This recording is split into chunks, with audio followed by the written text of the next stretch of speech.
Okay, this is exactly the kind of thing we've been talking about for the last few years, where artificial intelligence is going to have a very subtle and sometimes behind the scenes effect on the employment market.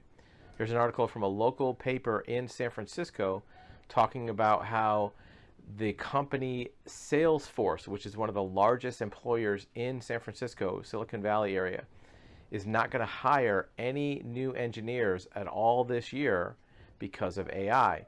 Now, this is not the same as recession style layoffs. This is a very quiet, subtle reduction in work staff. Any company that's growing, that's building up their business, is going to be hiring new people each year, and that's how employment increases. When a company stops hiring new people, it doesn't come across as a layoff, it doesn't come across as a job reduction, but it will affect the employment market because there's new people coming into the employment market each year. And if there's not new jobs to absorb them, the effect will be the same as layoffs because more people now are coming into the job market and there aren't jobs for them. So now, in effect, they're unemployed by a lack of new jobs. And Salesforce is a very good example. They're not the only company that's doing this. It's a very high profile company. It's a very high tech company. So this is why it makes the news. But every small mom and pop company that maybe has 10 employees may be not hiring that one extra person this year because AI will help them with some efficiencies in their enterprise. And that's going to keep new hiring and new employment lower. Now, some of it might be attributed to a reduction in the economy. Maybe there's inflation, but a lot of this is going to be forced automation. Forced automation. If you are a supplier, any kind of company, and you have clients that are buying from you, they're going to be demanding lower costs. And the only way you're going to be able to do that is some type of automation. In today's world, automation comes in the form of AI, artificial intelligence, or at least what is called AI. Sometimes it's just advanced automation. It's not true artificial intelligence. This is a very subtle, behind the scenes way that artificial intelligence is creeping into the economy, creeping into the job market, creeping into the efficiency stream and the structure of economics in the US. Your video will be back in 8 seconds. In the meantime, remember, you have access to live one-on-one consultation, undivided attention of a licensed certified expert in this subject and many others. We want to listen to your story. We want to hear your questions and give you expert advisement of your options. We want to tell you what we know about your situation and what options you have. Now back to your video.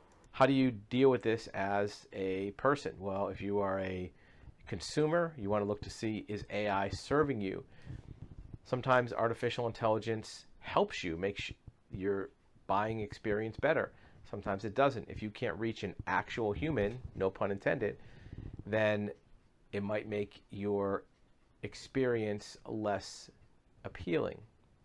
But if every company has AI for customer service, for sales inquiries, where you can't talk to an actual human, then you don't really have a choice. What about in the employment market? Well, if you're going to be a employee in a company and AI is creeping in, what do you do? How do you defend against that? Well, one thing you can do is learn how to run the AI.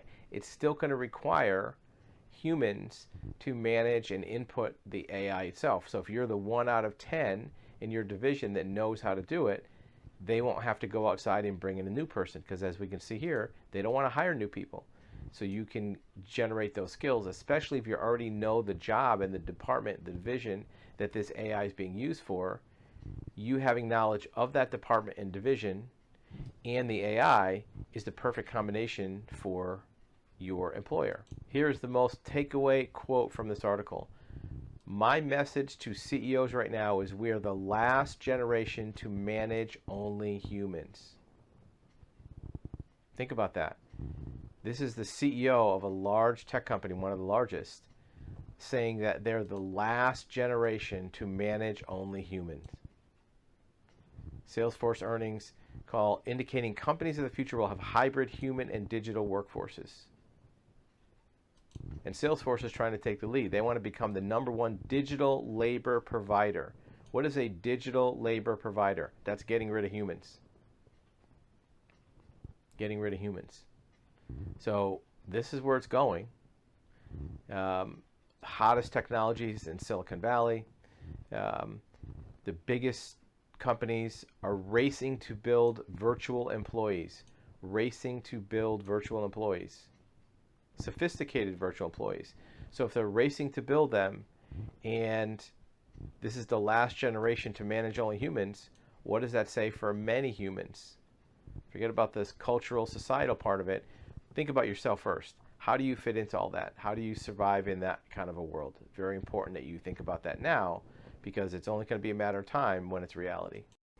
Thank you for watching another video at actualhuman.com and describe.tv. Remember, if you have questions or comments about our videos, put them in the link below. Also, remember that you have availability and access to live one-on-one question and answer consultation with a licensed expert in a number of fields: investigations, insurance, surety bonds, civil court mediation, even things like real estate records research, real estate brokers, real estate mortgage lenders. In addition, you're going to find that experts are available in business segments, business development, marketing, advertising, certified licensed experts. So if you do find this content valuable and you want to delve more deeply into a subject, you can't ask YouTube a question, right? But if you want to talk to somebody live, an actual human, use the link below. Thanks for watching.